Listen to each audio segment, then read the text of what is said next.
ಪ್ರೀತಿಯ ಆತ್ಮೀಯ ಬಂಧುಗಳೇ, ಹೇಗಿದ್ದೀರಾ? ಇದೇನು ಕೈಯಲ್ಲಿ ತಿಂಡಿ ಪ್ಲೇಟ್ ಹಿಡ್ಕೊಂಡು ಕೂತ್ಕೊಂಡಿದ್ದೀನಿ ಅಂತ ನೋಡ್ತಾ ಇದ್ದೀರಾ? ಹೌದು, ಗಂಟೆ ಇನ್ನೂ ಬೆಳಗ್ಗೆ 6:30. ತುಂಬ ಬೇಗ ತಿಂಡಿ ಮಾಡ್ತಾ ಇದ್ದೀವಿ. ಯಾಕೆ ಅಂದರೆ ನಾವಿವತ್ತು ನಮ್ಮ ಪ್ರತಿ ಸಾರಿ ಹೋಗುವ ಥರ, ಅದನ್ನು ನಾನು ಪಿಕ್ನಿಕ್ ಅಂತ ಕರಿತೀನಿ, ಸುಶಾಂತ್ನ ಇಂಜೆಕ್ಷನ್ಗೆ ಸೇಂಟ್ ಜಾನ್ಸ್ ಹಾಸ್ಪಿಟ್ಲಿಗೆ ಹೋಗ್ತಾ ಇದ್ದೀವಿ. ತುಂಬ ಬೇಗ ಹೋಗಬೇಕಾಗಿರೋದ್ರಿಂದ 7-7:15 ಟೈಮಲ್ಲಿ ನಾವು ಮನೆ ಬಿಡಬೇಕಾಗತ್ತೆ. ಹಾಗಾಗಿ ಬೆಳಗ್ಗೆ 4 ಗಂಟೆಗೆ ಎದ್ದು ಎಲ್ಲ ರೆಡಿ ಮಾಡಿದ್ದೀನಿ. ತಿಂಡಿಗೆ ಪೆಸರಟ್ಟು ದೋಸೆ ಮಾಡಿದ್ದೆ. ಬೆಳಗ್ಗೆ ಆಗಿರೋ ಕಾರಣ ಅಷ್ಟು ತಿನ್ನಕ್ಕೆ ಸೇರಲ್ಲ. ಆದರೆ ಒಂದ್ಸಲ ಅವನಿಗೆ ಇಂಜೆಕ್ಷನ್ ಹಾಕಿ ಎಲ್ಲ ಸೆಟ್ಲಾಗೋ ತನಕ ಏನು ತಿನ್ನೋಕ್ಕಾಗಲ್ಲ. ಅದಕ್ಕೋಸ್ಕರ ಸ್ವಲ್ಪ ತಿಂಡಿ ತಿನ್ಕೊಂಡು ಹೋಗೋಣ ಅಂತ ದೋಸೆ ಮಾಡಿ, ಸುಶಾಂತ್ ತಿಂಡಿ ಆಗೋಗಿ ಅವ್ನು ಕಾಫಿ ಕುಡಿತಾ ಇದ್ದಾನೆ. ನಾನೊಬ್ಬಳೇ ತಿಂಡಿ ತಿನ್ನೋಕ್ಕೆ ಬಾಕಿ ಇರೋದು. ತಿಂದು ಆಮೇಲೆಲ್ಲ ಪ್ಯಾಕಿಂಗ್ ಮಾಡ್ಕೋಬೇಕು. ಹಾಸ್ಪಿಟ್ಲಿಗೆ ತೊಗೊಂಡು ಹೋಗೋ ಫುಡ್ಡು ಏನೇನು ಅಡುಗೆ ಮಾಡಿದ್ದೀನಿ, ಅಡುಗೆ ಅಂದರೆ ಎಲ್ಲ ರೈಸ್ ಐಟಮ್ ಮಾಡಿದ್ದೀನಿ, ಅದನ್ನು ಪ್ಯಾಕ್ ಮಾಡಿಕೊಂಡು ಇನ್ನೊಂದು ಅರ್ಧ ಗಂಟೆಯಲ್ಲಿ ನಾವು ಆದಷ್ಟು ಬೇಗ ಹೊರಡಬೇಕು. ಅದನ್ನು ನಿಮಗೂ ತೋರಿಸೋಣ, ಅಲ್ಲಿ ಏನೇನಾಗತ್ತೆ ಅದನ್ನು ನಿಮಗೂ ತಿಳಿಸೋಣ. ಪಾಪ ಅವನಿಗೆ ನೋವು ತಿನ್ನೋದು ನಾವು ನೋಡಬೇಕಲ್ಲ ಅಂತ ಯೋಚನೆಯಲ್ಲಿ ನಿನ್ನೆ ಇಡೀ ರಾತ್ರಿ 1 ನಿಮಿಷ ನಿದ್ರೆ ಮಾಡೋಕ್ಕಾಗಲಿಲ್ಲ, ಕಣ್ಣೇ ಮುಚ್ಚೋಕ್ಕಾಗಲಿಲ್ಲ. ಇನ್ನು ಇವತ್ತು ರಾತ್ರಿನೂ ಫುಲ್ ನಿದ್ರೆ ಇರಲ್ಲ, ಪಕ್ಕದಲ್ಲೇ ಕೂತಿರ್ಬೇಕು ನಾನು. ಹೇಗೆ ಬರುತ್ತೆ ಹಾಗೆ ಅದನ್ನು ಎದುರಿಸ್ಕೊಂಡು ಹೋಗ್ತಾ ಇರೋದು. ಸಮುದ್ರದಲ್ಲಿ ಯಾವ ಕಡೆಯಿಂದ ಅಲೆ ಬರುತ್ತೋ ಆ ಕಡೆ ಹೋಗ್ತಾ ಇರೋದಷ್ಟೇ ಅನ್ನೋದು ಜೀವನದೊಂದು ಗುರಿಯಾಗಿರಬೇಕು ಅಂತ ಹೇಳ್ತಾ ಸಿಗ್ತೀನಿ. ಆಮೇಲೆ ಪ್ಯಾಕ್ ಮಾಡೋದನ್ನು ನಿಮಗೆ ತೋರಿಸ್ತಾ ಅಲ್ಲಿ ಏನೇನು ನಡೆಯುತ್ತೆ ಇವತ್ತು ಅನ್ನೋದನ್ನು ನಿಮಗೆ ತೋರಿಸ್ತೀನಿ. ನಾನು ಟೊಮೆಟೊ ಬಾತ್ ಮಾಡಿದ್ದೀನಿ ಹಾಸ್ಪಿಟ್ಲಿಗೆ ತೊಗೊಂಡು ಹೋಗೋಕ್ಕೆ. ಟೊಮೆಟೊ ಬಾತ್ ಹಾಗೂ ಮೊಸರನ್ನ. ಟೊಮೆಟೊ ಬಾತ್ ರೆಡಿಯಾಗಿದೆ. ಬೇಗ 4 ಗಂಟೆಗೆ ಎದ್ದು ಮಾಡಿದ್ದೀನಿ, ಯಾಕಂದರೆ ತಣ್ಣಗಾಗಬೇಕಲ್ಲ ಅನ್ನೋದಕ್ಕೋಸ್ಕರ. ಈಗ ಇದನ್ನೆಲ್ಲ ಹಾಕ್ಕೊಂಡು ಇನ್ನೇನು ಚಕ ಅಂತ ಹೊರಟು ಬಿಡೋದು. ಅದು ಮೊಸರನ್ನಕ್ಕೆ ಎಲ್ಲ ಹಾಕಿದ್ದೀನಿ, ಒಗ್ಗರಣೆ, ಗೋಡಂಬಿ, ದ್ರಾಕ್ಷೆ, ಬಾದಾಮಿ ಎಲ್ಲ ಹಾಕಿ ಮಾಡಿದ್ದೀನಿ. ಇಲ್ಲಾಂದರೆ ಸುಶಾಂತ್ ತಿನ್ನಲ್ಲ.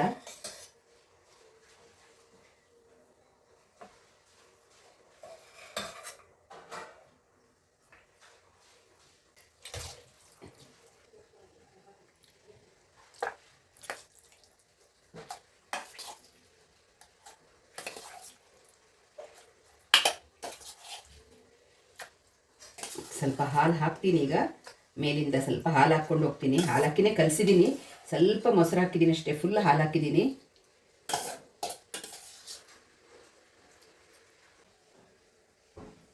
ಇದೊಂಥರ ನಮ್ಮ ಜೀವನದಲ್ಲಿ ಸಾಹಸಗಳು.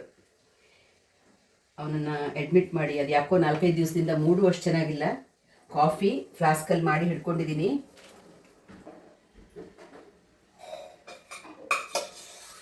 ಇನ್ನು ಹೇಗಿರ್ತಾನೆ ಅನ್ನೋದೇ ಒಂದು ಯೋಚನೆ ಬೇರೆ. ಇವತ್ತು ಶುರು ಮಾಡೋವಾಗಲೇ ಮಧ್ಯಾಹ್ನ ಮಾಡಿಬಿಡ್ತಾರೆ ಅಲ್ಲಿ ಸುಮಾರಾಗಿ. ನಾಳೆ ಬೆಳಗ್ಗಿನ ತನಕನೂ ಒಂದು 6-7 ಗಂಟೆ ತನಕನೂ ಇಂಜೆಕ್ಷನ್ ಆಗತ್ತೆ. ರಾತ್ರಿ ಎಲ್ಲ ನಿದ್ದೆ ಇಲ್ಲ. ಇದೇ ಕಷ್ಟ ನಮಗೆ. ವಯಸ್ಸಾಗ್ತಾ ನಮಗೆ ಸ್ಟ್ರೈನ್ ಆಗುತ್ತೆ ಅವನಕ್ಕಿಂತ ಜಾಸ್ತಿ. ಆದ್ರೇನು ಮಾಡೋದು, ಮಾಡಲೇಬೇಕಲ್ವಾ. ಇದೆಲ್ಲ ಪ್ಯಾಕಿಂಗ್ ಮುಗಿಸ್ಕೊಂಡು ನಿಮಗೆ ಆಮೇಲೆ ಸಿಗ್ತೀನಿ.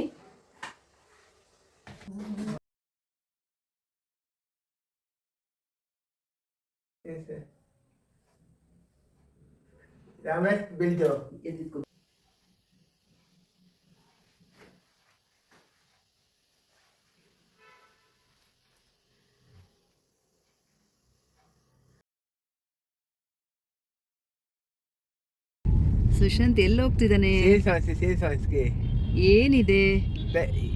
ಡ್ರಿಪ್ಪಾ? ಏನಂತಾರೆ? ಬಸ್ ಹೋಯ್ತಾ? ಹೋಗ್ಲಿ ಬಿಡು. ತಿಂಡಿ ತಿಂದು ಹೊರಟಿಯಾ? ಜಾಣ ಆಗಿರ್ತೀಯ ನೀನು?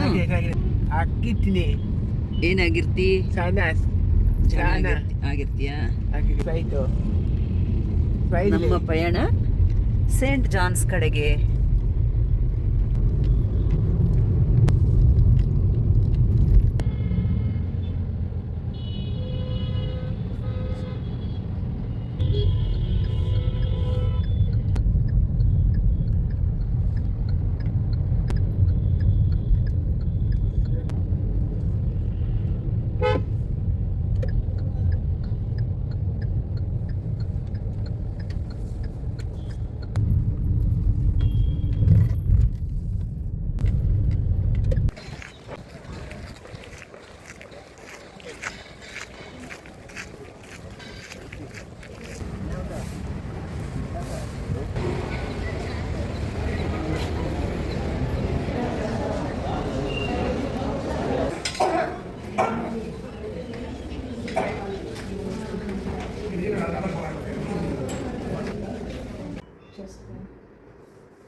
Very difficult. Whole night I was sitting next to him. Whole night.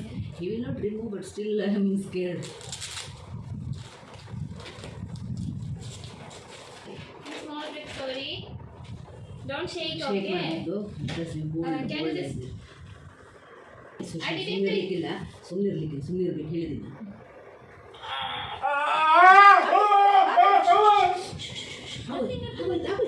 Finish.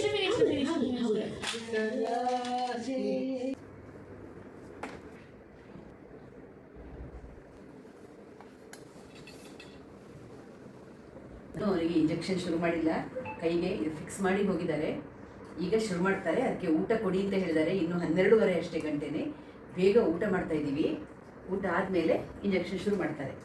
ಇನ್ನು ಬೆಳಗ್ಗೆ ತನಕ ಅದೇ ಕೆಲಸ, ಅವನ ಪಕ್ಕ ಕೂತಿರೋದು ಕೆಲಸ.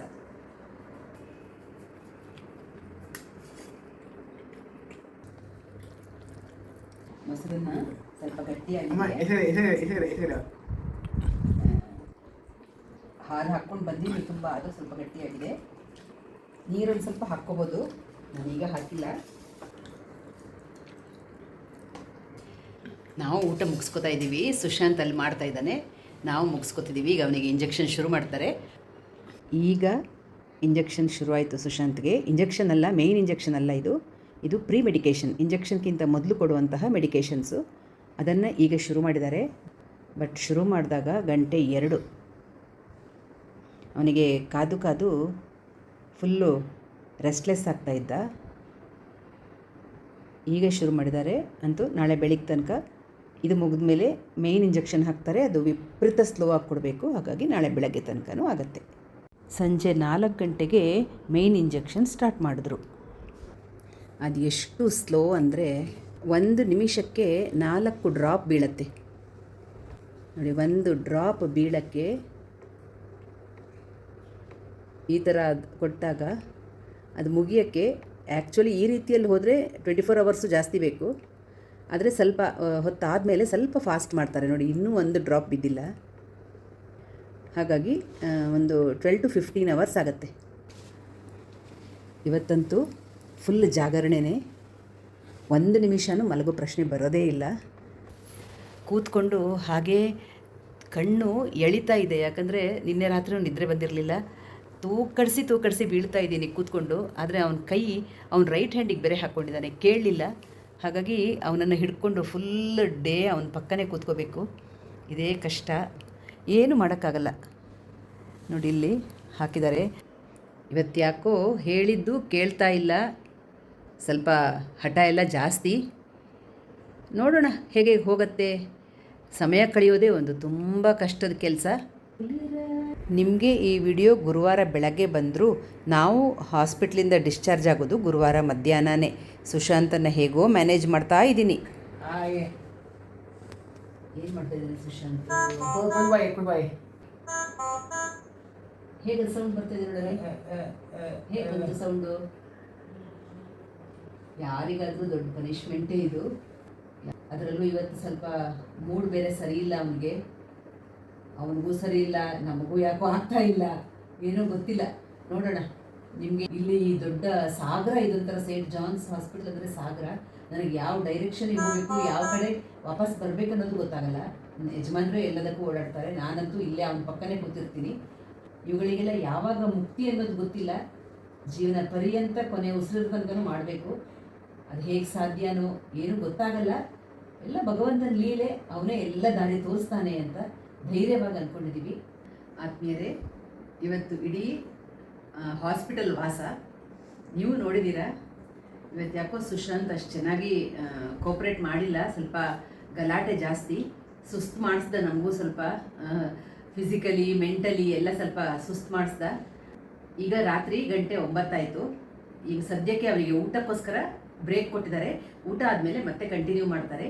ಸುಮಾರು ಬೆಳಗಿನ ಜಾವ 6 ಗಂಟೆ ತನಕ ಆಗ್ಬೋದು ಅಂತ ಹೇಳಿದ್ದಾರೆ.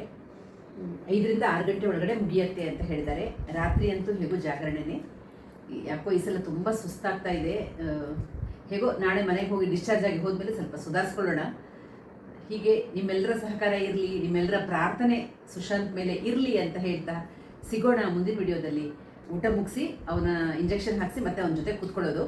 ಹಾಗಾಗಿ ಈ ಮುಂದಿನ ವಿಡಿಯೋದಲ್ಲಿ ಸಿಗೋಣ. ಅಲ್ಲಿ ತನಕ ರಾಯರು ನಮ್ಮನ್ನು ನಿಮ್ಮೆಲ್ಲರನ್ನ ಚೆನ್ನಾಗಿಟ್ಟಿರಲಿ ಅಂತ ಪ್ರಾರ್ಥಿಸ್ತಾ ಸಿಗೋಣ. ಧನ್ಯವಾದಗಳು. ನಮಸ್ಕಾರ.